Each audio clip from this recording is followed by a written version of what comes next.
Hey everybody, Eric Spicer here for The Gamer. Welcome back to another episode of your favorite game. Today I am joined by my two very educated co-hosts. Oof. George Foster teaches typing. Hello. And where in the world is Stacey Henley? Okay. All right, today's topic is all about educational games, or as we call it in the biz, edutainment. Edutainment, yeah. Okay, I guess we do now. I'm very curious about this one because it feels like there's going to be some regional differences. I don't know why I think that, but it seems like maybe the US educational games are going to be different than the UK ones. I feel like a lot of this stuff is like state sponsored, like these aren't games made by, Valve and mine is a little bit more mainstream, but I do know what you mean. Yeah. Okay. Mine's off the cuff a bit. I think the big difference I think is a lot of the US ones are very specific, like designed to be bought into schools because everything in America is for sale. There's like a company that exists to do these things. And I think it's not one of the ones that I've picked. I guess one of the ones that I was going to talk about is when I was a kid at school, all the games websites were blocked on your computer, right? Oh, but all the educational sites weren't. So if you went on like cool math games, you could still play games. Oh my god, cool math games! Like none of those games are actually like, oh yes, that's my favorite game. I love it when I talk about it. But when I think about educational games, I think about at school, like finding websites that had convinced, the school browsers that they were actually educational when actually they weren't. Funny. They had like Cave Escaper and stuff on. The other thing I'm really curious about is because, Stacey, you and I are kind of the same generation. Yeah. So we I wondered what you were going to say there. Stacey, you and I are smart. George isn't. So he's probably never played an educational game. Which is true. So I think you and I probably have very similar experience with school and playing these games in school. Yeah. And I'm just really curious what it was like for George. And I wish we had it. Didn't exist. Really? You didn't play educational, like, computer games at school? No, I think I'm closer to Stace, where cool math games... there was this thing called Kahoot, I think. Oh my god, Kahoot or Kazoot? Like, that was just as I was leaving school. There was another one as well. It was a KH. It was... it wasn't quite Kahoot. Do you not have Kahoot in the US? No, I've never heard of that. It's like a quiz game. Okay. God, I can't remember. This is taking me years back. Stace probably knows better than I do. Yeah, well, the teacher would there'd be teachers that had made them put them online, or the teacher could make their own, and it'd be just multi-choice questions like ABCD, but it wouldn't be ABCD. It would be 4 different colors. And get this, kids, the phone is the controller. Oh yeah, phones out in school, baby. Yes. So my nephew has shown me this. Yeah, I've seen this. God, of course, because Stacey, you were a teacher. I was, yeah. So you know a little bit about the younger generation's educational games. Yeah, I would say that probably not quite George, but younger than George. Yeah, have actually regressed a little bit with computers because they're so used to using phones and the touchscreen and the simplicity. Like, I think a lot of kind of kids aren't as functional with their computer, like in terms of like opening files, or like even what I would regard as pretty basic internet skills. Like, I probably shouldn't say this, but like, pirating a film, there's films, I don't have this film. Like, I don't know how to do most of that stuff. Yes, I think. Are you serious? I mean, I'm not going to. Okay, so I'm not going to give you a step by step. Hang on. Yeah. So when I was in secondary school, that was before, and my secondary school was a little bit rough. So it wasn't like we didn't have phones really. Like, at least like I didn't. It wasn't like a popular thing. When I went to sixth form, which was slightly fancier, they gave us a Chromebook. So we had a Chromebook, and that's what we used all the time. So I don't know. The phone stuff is maybe a little after my time. You're not an iPad kid. But I still don't know how to do a lot of stuff on the PC. It's been like self-taught, horrible difficulty. I remember in 4th grade, well, when I was a kid, we had a computer class. Yeah. We did a computer class. In grade school, we had there was gym, there was library, and there was computer class. ICT. That was it. Oh my god. And I mean, a lot of that was plain Oregon Trail. We don't really have it over here.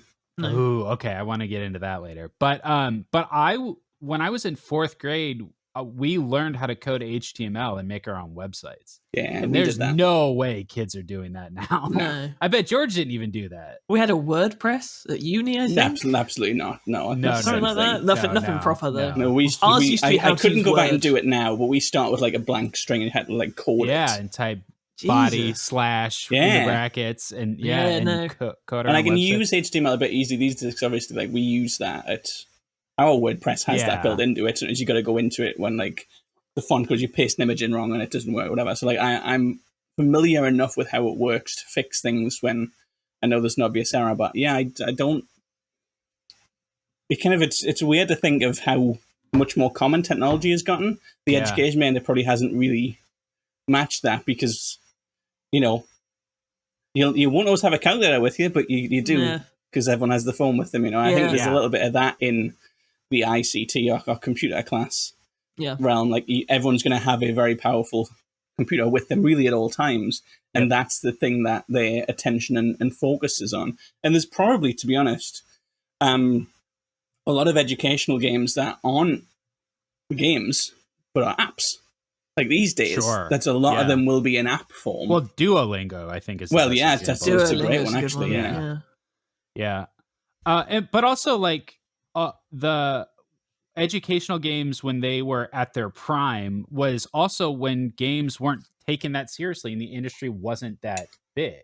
I think like people just play video games now. Like kids don't have educational games. They probably just don't exist.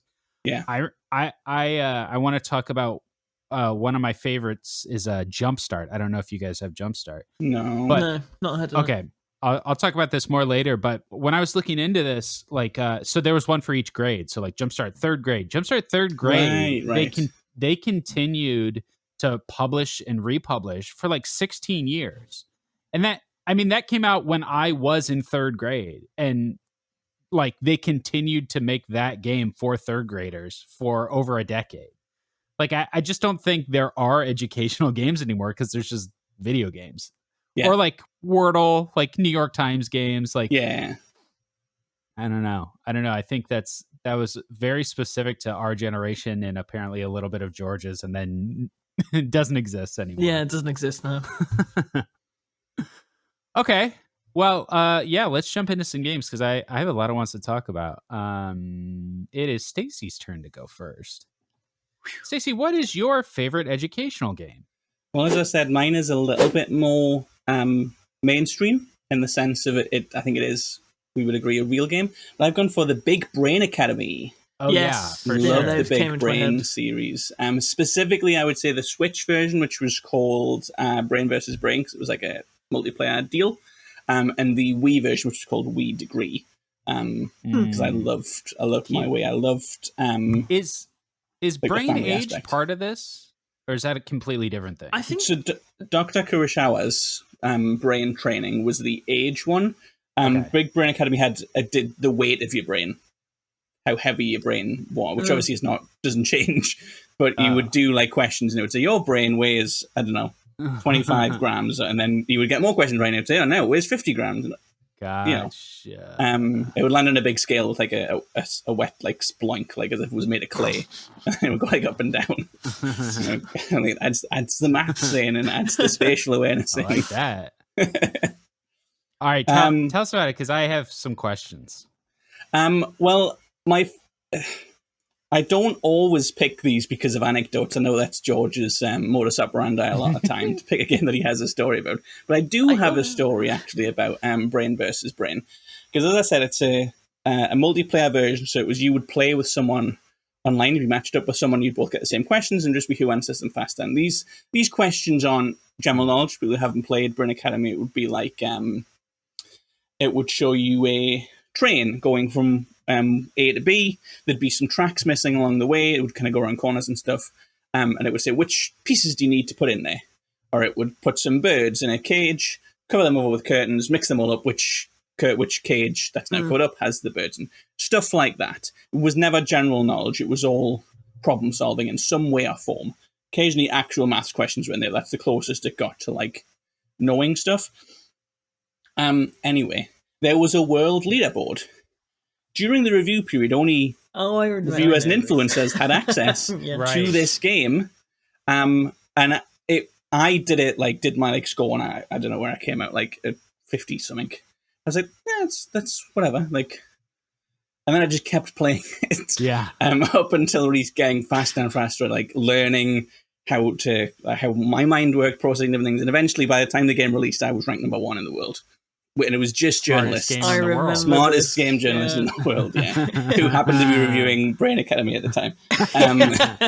So I really loved that game for like the month or whatever. I didn't have it for a month, the 2 weeks or whatever that I had it before it came out. Yeah. Because I felt like a real like ownership of it.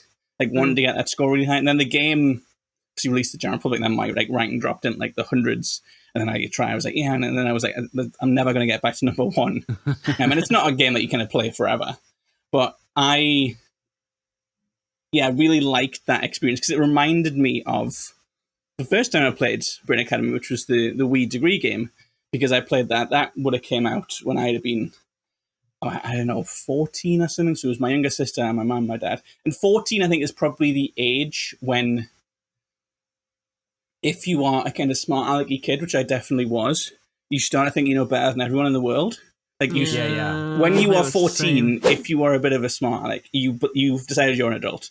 Like to us, we know that's ridiculous. We know that 14-year-old kids are not.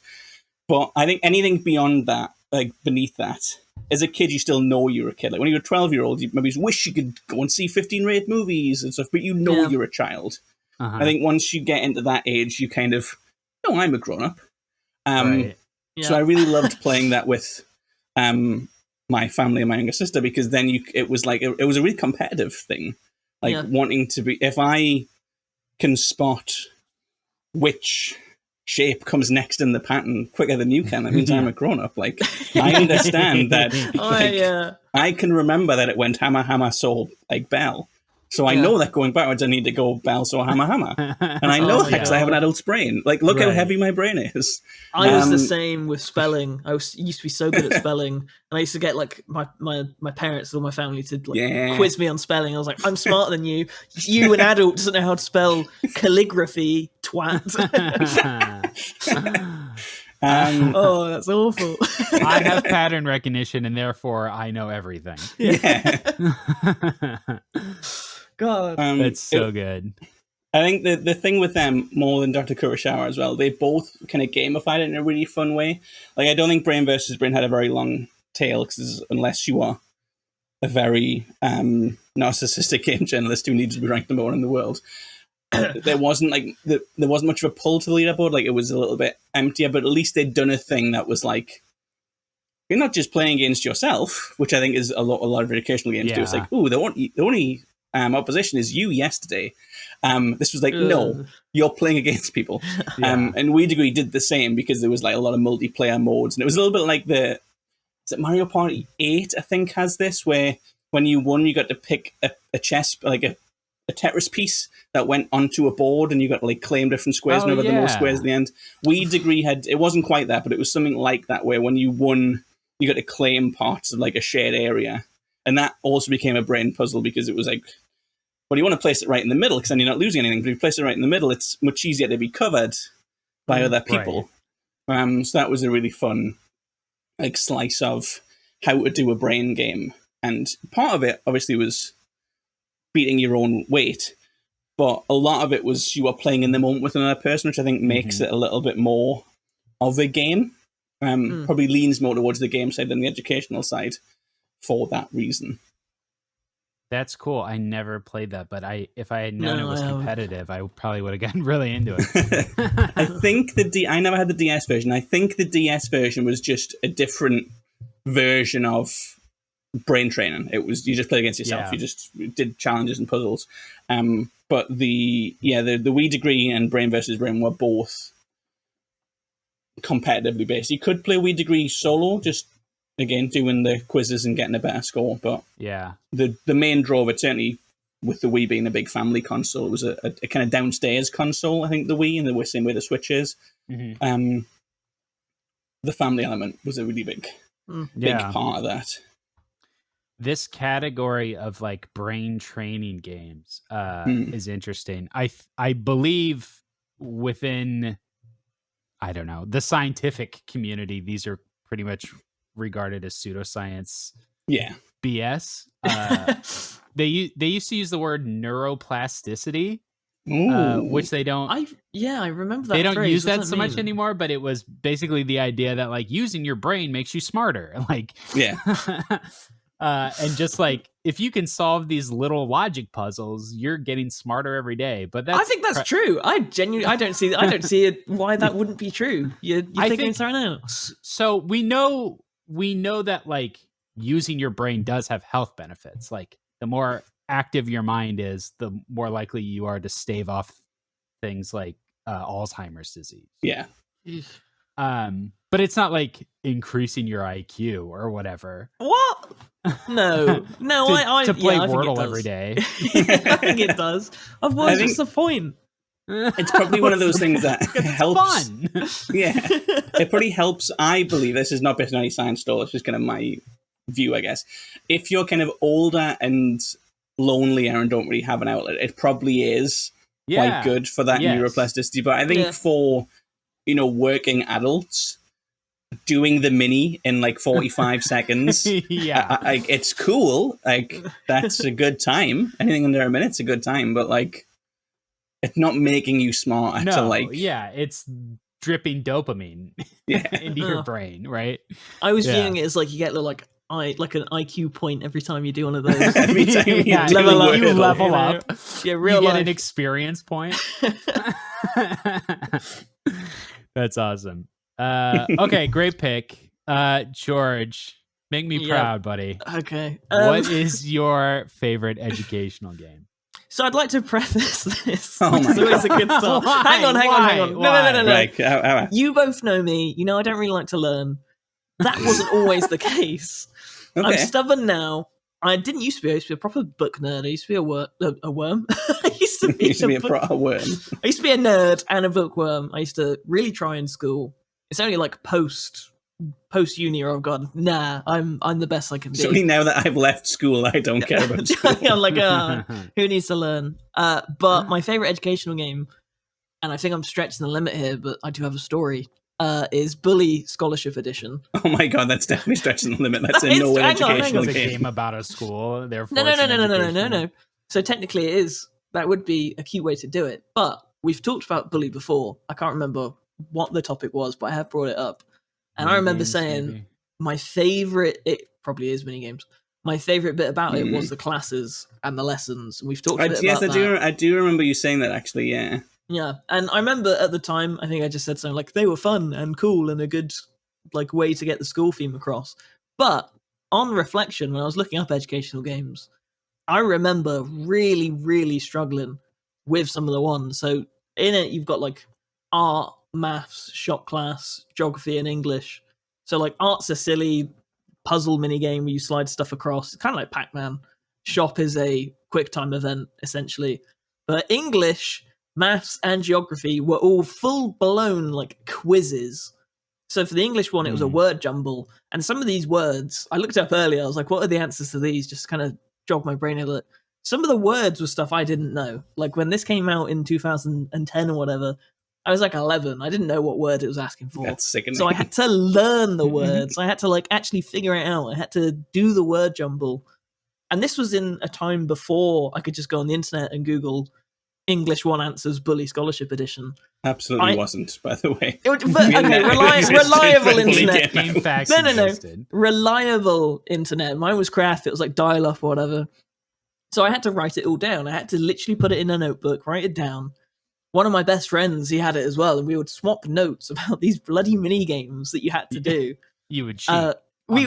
So we cheat. That's educational, I guess. But the worst one was geography. So to this day, I'm awful with geography. Like we do quizzes most weeks, Stace knows, and if it's ever geography, I will just make jokes the whole time, that whole round, because there's just no point. Not take it seriously. The only time I've ever locked in was for Bully because you needed it to get 100%. So if you show me the map in Bully, I can probably do all of that. I can probably connect It's the not dots really there. geography, no, in a video game map. I think it Wait, counts. what's the map of the town in Bully? No, of Earth.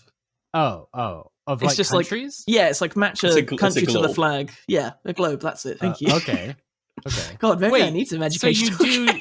you do know geography, but only in the context of Bully? Yes, I'd say so. This is a savant-like ability. I know. I'm disturbed. It's wild. Yeah, I don't know. It for a while it really did feel like school.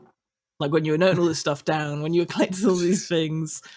And I don't know, the only other game that comes to mind like that is Persona 5 and its quizzes, but that didn't feel... Yeah, Yakuza's got the quizzes as Oh, well. Yakuza does as well, yeah. So, Uh-huh. Which is that's not an my- educational game. But I it think does have Bully quizzes counts. in it. I did absolutely learn does some things. I learned geography placement, words. I appreciate that it tricked you into learning because you wanted the Xbox achievement. Exactly. Isn't that the best You kind of learning? learned geography placement. Yeah. I will I feel like preface I by should saying quiz you on this. I feel like I should start naming countries and ask you to tell me like you'd what have to show me continent is it in. you'd have to show me the exact map in Bully. Like it would have to be the same UI. What continent's everything. Brazil in? Oh no. buddy. No, Come you on. come on. I know I'm not What good at continent geography. is Brazil in? Europe, probably. It's absolutely not in George. Europe. Come Oh, on. no. Guys, I said I wasn't good at geography. We It's in South America. Oh you yeah, have team members who live in Brazil. that does make sense actually. All I right. get flustered. It goes back to my actual school days. I hate geography. The teacher was mean. It flustered me. I get migraines. I feel like the knowledge of geography is not just knowing where countries is, it's like rivers and weather systems and economic constraints it was around the all globe. scary. It was all scary, but I didn't like geography that much, to be honest. It was one of my worst subjects at school. I think it is tough. I hate it. You have to have a specific mind for it. You have to want to know about flags. It is Which I purely memorization, right? Like Yeah, there's- I mean, I guess all knowledge is. I think if you take geography to be flags, countries, and capital cities, which I think is what a lot of people mean when they say they're not good at geography, yeah. then I think that is just raw memorization. Because I think we'd be pretty good at that. Not as much capital cities, but certainly matching flags to countries and Sure, yeah. in turn knowing where those countries are, at least in terms of their continents, if not the exact position on a map. But I still wouldn't say I'm very good at geography because I don't have much experience, I think, beneath that. Whereas other subjects at school, like history, which is always like twinned with geography as the humanities, I think I did a lot more. I did because I did it at A level, like. Yeah, and it overlaps with history too because borders definitely. change and names of countries change. Yugoslavia, for instance. Yeah, I mean, yeah. You know where Yugoslavia was, George? You know what Nope. Yugoslavia is? Kind of. Kind of. Maybe. Yeah. Tell me and I'll know. It's a European country that doesn't exist anymore. It's had a massive civil war. Yeah, I think I knew that. It was Yeah, something you Bully. probably knew that. Yeah. All right. Good job this week, George. Good job. I think last time I actually did have a really good choice. You got to mix it up with a few. With a personal few ones. absolutely terrible ones that don't fit the prompt at all. It wasn't as bad as Devil May Cry. Come on now. This one makes a little sense. Go on But then, you Eric. picked the wrong Devil May Cry too. Okay. What's your favorite educational game? My favorite educational game is Math Blaster. Yeah, blank And the faces crowd across goes the miles. room. I don't think we had that one. I think that's a US thing. Oh, baby Math Blaster. Okay, so first of all, the fact that it's called math rather than maths would imply Yeah. that it's definitely. Oh, a US that's right. thing. You guys say maths. Maths. Maths Blaster. I always just get told off for that. I never understood why. Now I get it. 20 years later. So when I went, I had to go watch a little Math Blaster for the sake of nostalgia before this episode. And the first clip I pulled up, I was like, huh, that's not Math Blaster. Which is when I realized this is like a lot of educational games, a long series of games. Yeah, I'm looking at the page now. And Math Blaster, to me, it was my Math Blaster. So I had to go find which Math Blaster was my Math Blaster, which happens to be Math Blaster ages 9 through 12, which is like maybe the 5th. Like I missed a OG Math Blaster 2, Super Math Blaster. Like I missed a whole bunch of Math Blasters. So my Math Blaster was Math Blaster ages 9 through 12. And boy, did I love this game. George, you would like this game a lot. when you were a It's kid. educational, I don't know. Well, it's largely a platformer. Oh hell. So what I liked, there's a couple things that attracted me to it. First of all, it was a Saturday morning cartoon, and now when I look back at it, it doesn't look anywhere as good As good as you remember. Yeah. even 90s Saturday morning cartoons. But like it had a story, it had cutscenes in between the puzzles. It was about two space explorers and their robot buddy. And it felt like playing a cartoon, which I hadn't really God. I'm looking into it now, and this is wild. There's Math Blaster Hyper Blast 2 HD. They went all like 3D. There's a DS one. Wow, sorry to interrupt. This is actually interesting. Lots of Math Blaster out there. But when I was a kid, it was just Math Blaster ages 9 through 12, I guess. And so it's a series of mini games. And the most iconic one, the one that sticks in my memory the most, is a series of floating platforms. They're moving back and forth across the screen, and they all have math equations on them. Right. Simple addition, subtraction. At the top of the screen, it has a range. So it'll say like range 2 to 14. And your goal is to jump on the platforms where the equation equals a number within that range. And you get a point every time you do it. So you're jumping across platforms. You're trying to do quick maths as you jump on the correct platforms to get points. Simultaneously, there are flying monkeys coming at you that you have to shoot. What? Where did they come from? Yeah, there's a bunch of monkeys in this game. You're helping monkeys. You're fighting monkeys. Your gun shoots bananas. So while the monkeys are flying at you, you got to shoot them. Also, there are platforms that break when you stand on them, so you fall. There are platforms with spikes on them that make you take damage. So you're doing a pretty intricate platform navigation as you move over, but you're also doing quick math, which was a pretty unique thing. And everybody wanted like the high scores on these. Like it got very competitive in my 3rd grade computer class or whatever, because it was some pretty intense platforming. Yeah, so there's a lot of games in Math Blaster. A lot of them, now that I look at it now, really were not educational in any way. They were just mini games.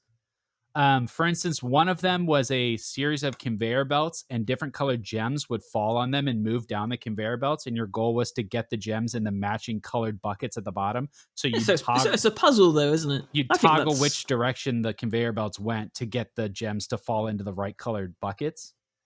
Well, I mean, is that educational? Does that sound educated? It just sounds like a mini game. I also believe we're coming off the back of Bully, so yeah, it sounds pretty educational. For neuroplasticity or whatever it was, I think that counts. That's helping your brain.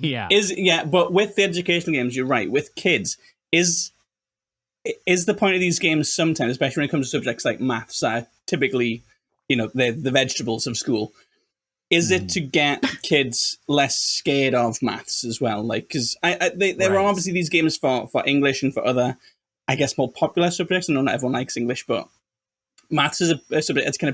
It's okay to say you don't like. One. Right. I wonder if there's like this attempt to break down that barrier. It always struck me. I'm going off on a little bit of a tangent here, but when I was teaching, it always struck me as really odd when I did parents' evenings that there would be so many grown adults who would very proudly come up to you, a stranger basically, teach their child, but you've never met them before, and declare to you that they are rubbish at maths. Right. And I was just, no one would ever say, I can't read. As an English teacher, I taught English, no one would ever say, I can't read. They might say, they're smart. A lot of parents would say the kids are smarter than them. They praise the kids in that way. But like a lot of people, I think, of any age, are very happy to admit that they don't like maths, suck at maths, hate maths, are bad at maths, all these sorts of things. And I think maths is the subject that has that. So I think if there's a game that makes a kid less scared, sounds a little bit sensationalized, but you know what I mean when I say that. It makes them less scared of a math classroom. I think that has its own value beyond, does the game actually teach them anything about mathematics in the moment? Yeah. No, I agree. And I think like math, I mean, we call them math problems, right? Math. Sure. They're things you solve. An equation Yes. is something you solve, and there's a reward to that. You're solving a puzzle every time you do a math equation, and these games bring that idea like front and center. Like there's a reward structure to engaging with math. Yeah. That is a really good point that states. Actually, this is something I thought about a lot when I was looking into this. So, where in the world is Carmen Sandiego? That is a game that's like geography based, like trying to get you to figure out what things are. Sure. In my generation, that wasn't what it was. It's a 3D action platformer where you get a bow staff and you run around a docks level collecting letters. It is nothing to do with education. Yeah. So it is wild to me to think that, because like, yeah, you do want to. That is something that I could have really used growing up, like a game that kind of welcomes people into doing geography. I know it's not as hard as maths, but yeah, in my generation, we didn't have that. We literally just had like, here's a mascot from a sort of recognizable thing. It started with a TV show, though. Yeah, it does. Yeah, of course. Carmen Sandiego. Like, I think that's the difference there. Like, the game is a spin-off of the show. It's designed because the show itself is designed to be more educational. Yeah, we used to have educational game shows too. Yeah. Interesting. Yeah, let me just wrap up Math Blaster before we move on. Yes. Another one of my favorites. Looking back at this, I'm like, oh man, all these games are so good.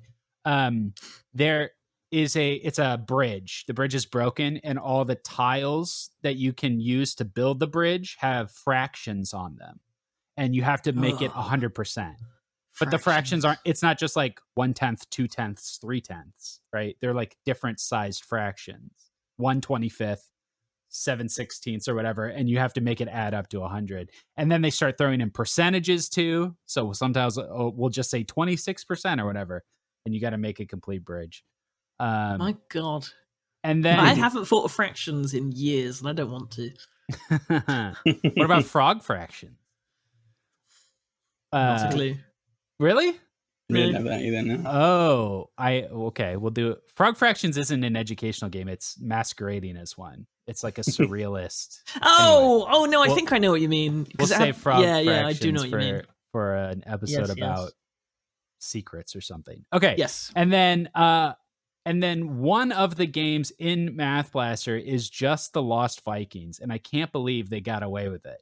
Because you take your 3 astronauts, they each do a different thing. One can jump high, one can reach levers, whatever. And then they're in a little dungeon and they have to help each other open doors and navigate it. And it was super fun because it's Lost Vikings, and Lost Vikings is super fun. But really pushing the line of like educational games. But man, Math Blasters it was an action game. It was a platformer. Like it pushed. For when I was a kid, it pushed the line of what like boring educational games were. Yeah, I'm genuinely jealous. Like I'm genuinely like that. Yeah, just didn't exist in my generation really. Like Kahoot is the closest thing we had. Like if I had, imagine how smart I would be if I'd played all these. Probably as smart as I am now, but maybe a little cleverer. Have a little bit more neuroplasticity up there. Yeah. Not choose bully is my answer. Okay, shall we quiz? Yes, go on then. I think we will. This week's quiz has become my favorite kind of quiz, and it's the fake game quiz. Oh God! Okay. Yeah, because it lets me make up my fools own of us. video games. Yeah. As you can imagine, there's a lot of educational games with strange names and a lot of long-running series of games that I'm sure you have not heard all the names of. Yes. So let me throw some titles at you, and you can figure out which one is fake. I've got a little bit of fun trivia attached to a lot of these too. So let's just go through them. We're going to start with what George just mentioned, Carmen Sandiego. Yeah. So the Carmen Sandiego series went a long time, as Stacey mentioned. It spun off of a game show, and it eventually became a lot of different kinds of games. So here's 4 titles of Carmen Sandiego games. Tell me which one is the fake. Here we go. Where in North Dakota is Carmen Sandiego? Strong starts. Where in space is Carmen Sandiego? Ooh, I like that. Where in Middle Earth is Carmen Sandiego? And where in the world is Carmen Sandiego's luggage? Oh.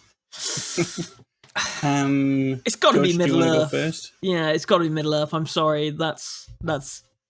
I don't know. The luggage one seems a pretty geography game about the map of Middle Earth. Who needs that? Maybe I just have disdain for Lord of the Rings. Yeah, I think that's gonna be true. No, I don't think that's the wrong one at all. I'm between North Dakota and luggage. I'm pretty confident, not based on playing it, just I think it fits. Space is a really cool concept for a Carmen Sandiego game. I think that works a lot. Middle Earth, I can see being a tie-in or a. I hate that if it's true. You know, it was a book before it was a movie and everything, so I think it's got a lot of educational value as well. It's either, did they do a weird spin-off where it was like, it's just a suitcase this time, she's not here, or did they do one on the many, many locations of North Dakota? And I'm not American, but I can't name a single place in North Dakota. Is Mount Rushmore South Dakota? Is that right? I think that's the only Dakota thing that I even know exists. North Dakota and South Dakota are different states. Yes, I know that. I know that. Oh, okay. But I'm saying Rushmore's in South Dakota, though, right? Oh, I don't know. Okay, I think it is. In which case, I don't know anything that's in North Dakota. I'm going to say North Dakota is the fake one. Okay. The fake game is where in Middle Earth is Carmen Sandiego? Oh, yeah! Well done, George. I Take thought that, that'd be real. Lord of the Rings. That's a point for George. Consider that one. I have some interesting tidbits about some of these games. So first of all, the original 4 Carmen Sandiegos were made by the same studio, and then it kind of moved around. So the first 4 Carmen Sandiegos are like the original series, and it started with where in the world is Carmen Sandiego? Then it went where in the USA is Carmen Sandiego? The third one was where in Europe is Carmen Sandiego? And the 4th and final game in the original series was where in North Dakota is Carmen Sandiego? Why? That's so specific. I don't know, because that's where the studio was, or North Dakota was in that season. Probably funded it. Okay, and then I also have to tell you about where in the world is Carmen Sandiego's luggage. This Carmen Sandiego game, based on the game show and video games, was used as part of a classroom customer service training course at Scandinavian Airways Systems. The corporate sector embraced game-based learning early on with games like Where in the World is Carmen Sandiego's Luggage, a customer service training tool. So this, so this is like the airport had their employees play this Carmen Sandiego game. I love that. I forget that we're talking educational games, so these are going to be some really, really annoying answers. I love that one. Good job, George. Number 2, we have the humongous entertainment games. One of these titles is fake. 3 of them are real. Number 1, Pajama Sam, you are what you eat from your head to your feet. Spy Fox in Hold the Mustard. Freddy Fish and the Case of the Hogfish Rustlers of Briny Gulch. Or Putt Putt Escapes the Scrapyard. Me first for this one. Did you guys play a lot of humongous games? Are you familiar with think so. the Putt Putts and the Freddy Fishes? Spy Fox is weirdly familiar. Spy Fox? That's the one that I think these were point and click adventures for kids that had a lot of like math and matching and science. I was going to Google one, but then I realized I'd be checking if it was right, so I'll have a look once I've locked in to see if I recognize it. I'm going to say that I think the Hold the Mustard, where's the mustard? Spy Fox and Hold the Mustard. I think that's fake. Briny Gulch for me. I don't know, it's pretty Briny long-winded. Gulch. Those are both real games. Putt Putt Escapes the Scrapyard was the made-up one. Putt Putt was... I'm going to look up Spy Fox. Putt Putt was a car, so a lot of his games were like, Putt Putt wins the big race. I do remember Spy Fox. He had a new game called Dry Cereal for the Switch most recently. Yeah, and they re-released all these. You can get them on Steam. No, I don't recognize. No, none of them? He was memed, I think, Spy Fox. That's why. All right. One of these regional differences, but that's okay. We move on.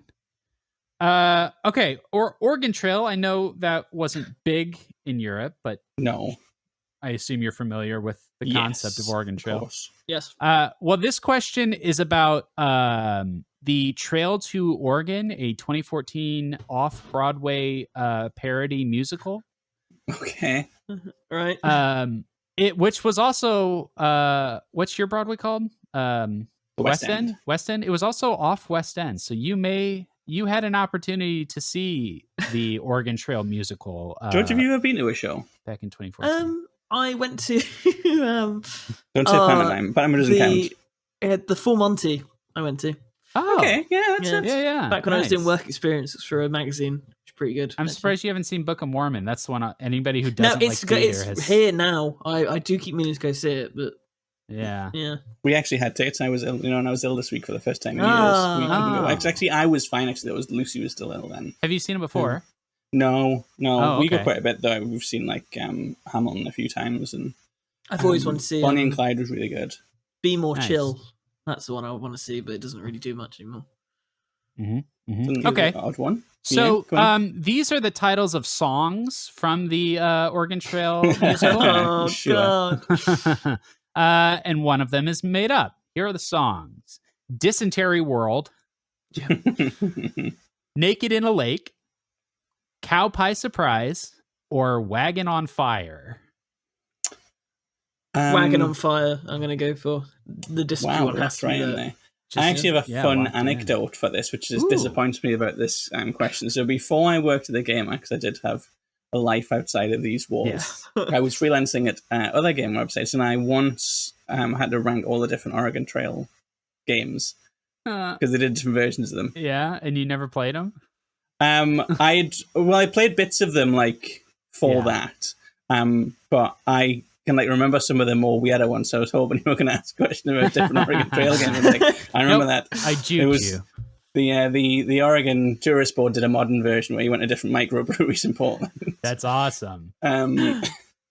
Anyway, I also think the wagon one sounds the most likely because my understanding of the game, I can't remember the wagon being on fire. The wheel comes off, it gets stuck in the mud, things happen to the wagon, but I can't remember the wagon. Well, I've already picked that one. I know you have. I'm just talking it through. The Dysentery World is going to be correct. I just 100% believe that. That's the big thing. Naked in the Lake. What was the third one? And Cow Pie Surprise. Cow Pie Surprise. That's yeah. I mean, it's obviously going to be a comedy musical. I think that fits. Yeah. I'll go for Naked in the Lake because I don't want to pick the same one. I love. Yes, George, you love? I know. I always say this, but I love when Stace has such rational thoughts. I'm like, vibes are off on that one. Let's go. The fake song here was Cow Pie Surprise. Made that up. But I do remember cow pies being a thing in Oregon Trail. Yeah. And I remember learning what a cow pie was from Oregon Trail. Yes. This was another one where I was like looking at Oregon Trail and I was like, that's not Oregon Trail. Because the first one was just text. The original Oregon Trail was just a text adventure. And it turns out my Oregon Trail was actually Oregon Trail 2. Is that had like images attached, right? Because the first one was like Zork or whatever it's called. First one was a text adventure, and then the late 80s one had like pixel art. Yeah. That's the one the green, wasn't it?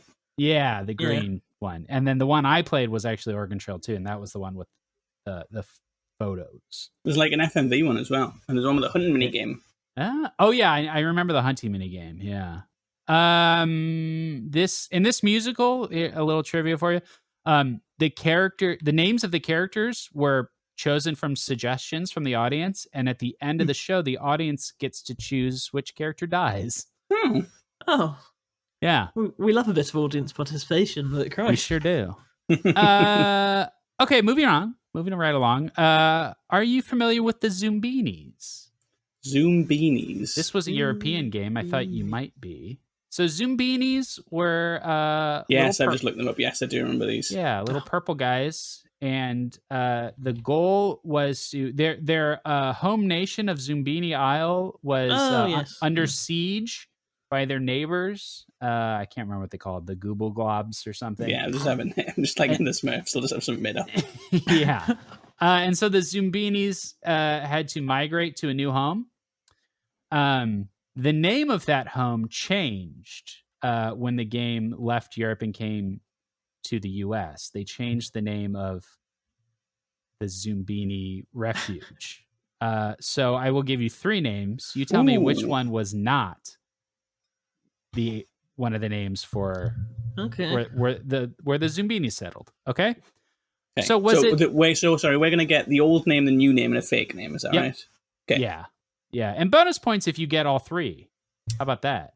I won't, but that's So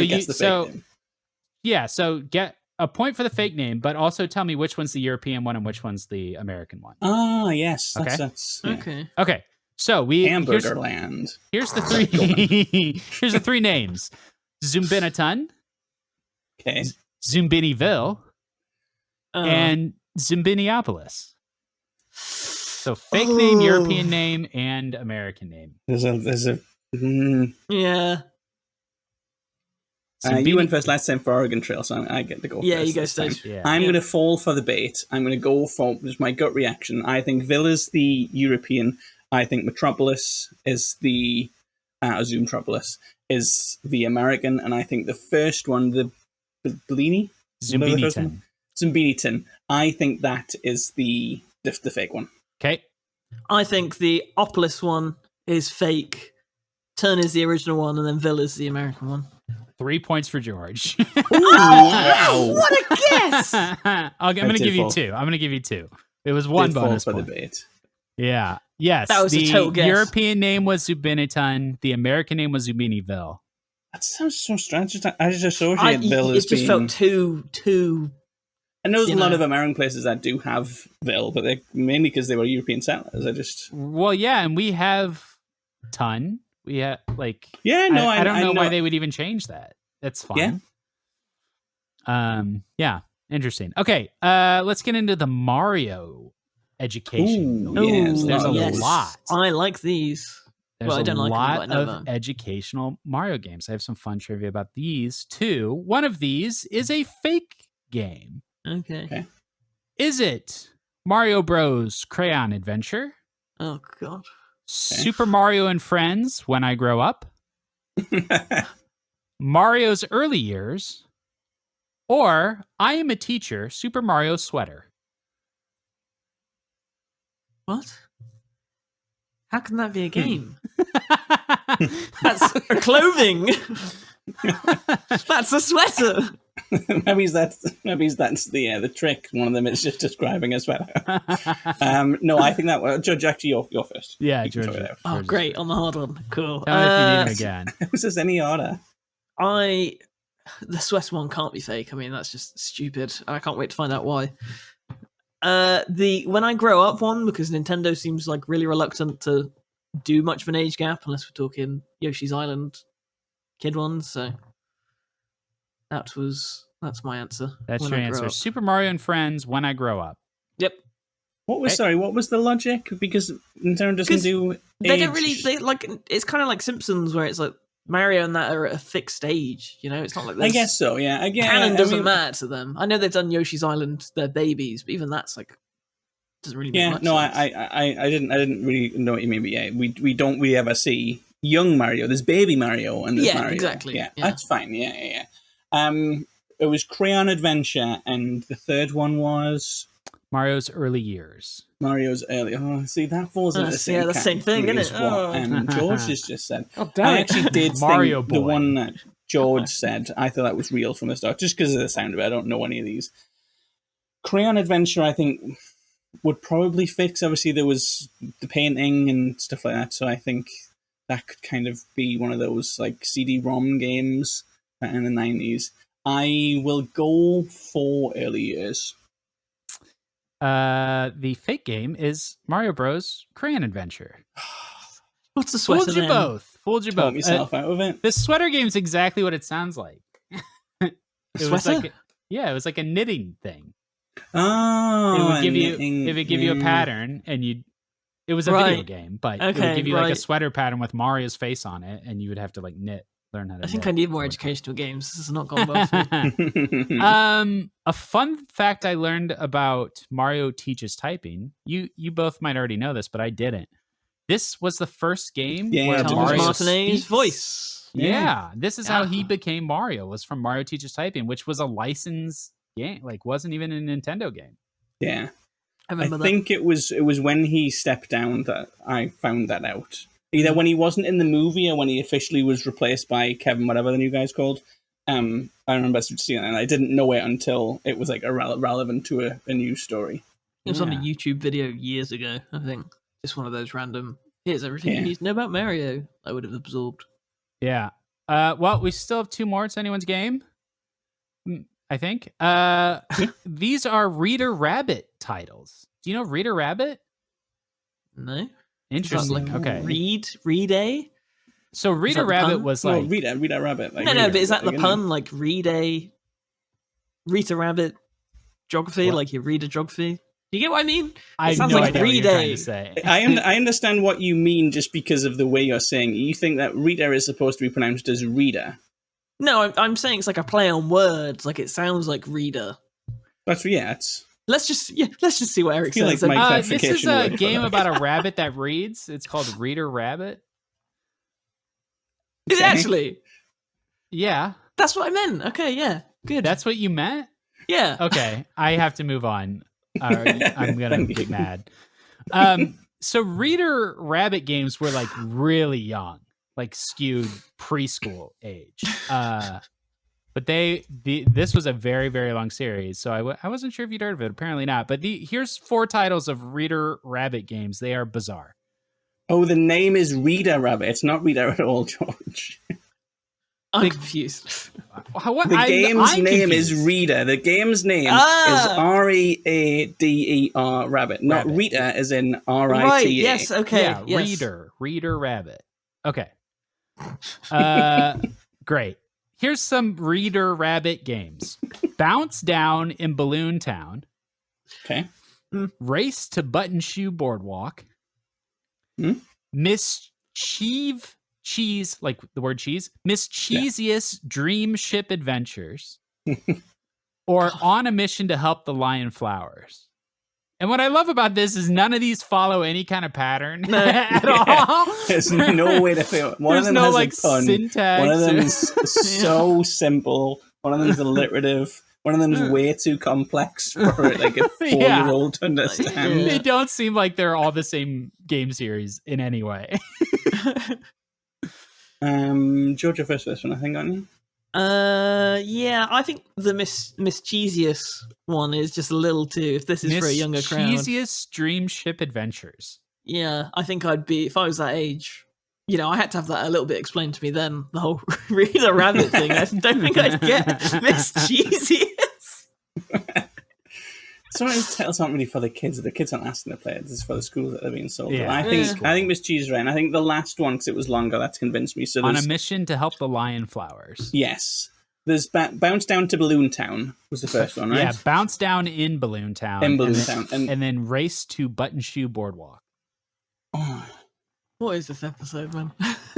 And then On a Mission to Help the Lion Flowers. Those do actually sound similar-ish. On a Mission to Help the Lion Flower, it feels so specific that I don't think either made up. I guess the Boardwalk. Let's go for the Boardwalk one. It's the Boardwalk one. Yes, those are just a bunch of words I put together. God damn it. Nice. I nailed one. All right, 2 points for this last one just to make it interesting. To make it interesting, George. The points don't matter. I always win, but I never get to win. You're right, George. Sorry, my bad. We'll make it 3 points. Okay, so as you can imagine, there's a lot of educational games out there that are no one's ever heard of that didn't become full series. Here's just a bunch of weird ones I found that I thought were funny. Okay. So the first one, Gus Goes to Cybertown, which is I'll describe them for you too. Which is about a guy trapped in like a virtual world and he's doing math and spelling and logic puzzles. Swamp Gas Goes to the United States of America, which is a geography game about an alien called Swamp Gas. Sure. Wolf Quest, which is a 3D simulation game where you learn about wolves and the behavior and life cycle of wolves. I instantly believe that's real. And Kyle Cooley, Kid Detective, which is a point-and-click adventure where you learn about forensics. I will say, whichever one is fake, Eric, you've done an excellent job of hiding it, because these all sound... Thank you. Gus goes to Cybertown. Your first, Steve. Swamp Gas goes to the United States. Wolf Quest and Kyle Cooley, Kid Detective. I just can't get on board with a world where there's an educational game called Swamp Gas. So I'm going by that being the Swamp fake Gas one. goes to the United States. Swamp Gas goes to the United States, yeah. I agree with Stace, but something about Kyle Cooley, Kid Detective, and how hard it is to say makes me... I don't think I want that to exist in this world, so I'm out in it. Congratulations, George. You win the quiz. Oh, You're the smartest boy. Kyle Cooley, Kid Detective. I'd like to change my previous answer to this was the best educational game I played. I have won. Please, everyone, Google Swamp Gas goes to the United States so you can get a look at this little freak. I am, as we speak. Right now. And then we'll wrap it up. We covered a lot in the quiz. Oh my god. I think the only kind of other thing I want to mention, the other kind of category, is these educational games that they weren't like computer games or like PlayStation games or whatever. They had their own device. Yeah. They had we had loads of them. Yeah, so the big one was Leapfrog. Yeah, Leapfrog. Yeah. And there was a cuddle version of him as well. Like there was like a plush that had some toys in his chest. Really? That's awesome. Leapfrog was almost like a Game Boy. Like you had cartridges, you'd put in different, and they made like Mario and Little Mermaid and all these different like educational games. I had a Leapfrog, and then when I worked at Best Buy shortly after college, I was stunned to find out they were still making new Leapfrogs. Yeah. Are they still doing it now? I'm sure that's ended now. I don't know. I don't think so. There must be an app, Leapfrog app or something. Gonna say, and then moved online. That's depressing. But yeah, there was an era where everything was a Game Boy, and we had all these different like little handheld. Oh my god! Sorry, it's a Kinect these days. No way! Yeah, they have a Kinect. Oh, that's super. Cool. I wonder, like a AR-y kind of camera thing. Yeah, that's sad. Huh? That technology isn't great, is it? Hey, remember when the Atari guy was gonna do that game system for families? The Famicom? Was it called? Was it? The Famicom's a real thing. He revealed it at the E3 that was all virtual. Yeah. I do remember that. Was that the one that was Earthworm Jim was going to be on it? Is that what I'm thinking of? Yes. Yeah. Coleco. Yeah. ColecoVision, maybe. I'm making stuff up. I know what I mean, but yeah. Anyway. Education. Okay. Should we wrap it up? Yep. Yes. I've learned all I need to learn today. I hope everyone had a very edutainment. I hope we gave you some edutainment today. There we go. Yes. Thank you. That is it for this episode. Thanks so much for watching. Those are our favorite educational games. We would love to know your favorite educational games too. I'm all over the place. We'll be back next week with another episode of Your Favorite Game. Don't forget to like, subscribe, hit the bell, and visit us at thegamer.com. That's The Gamer. No space.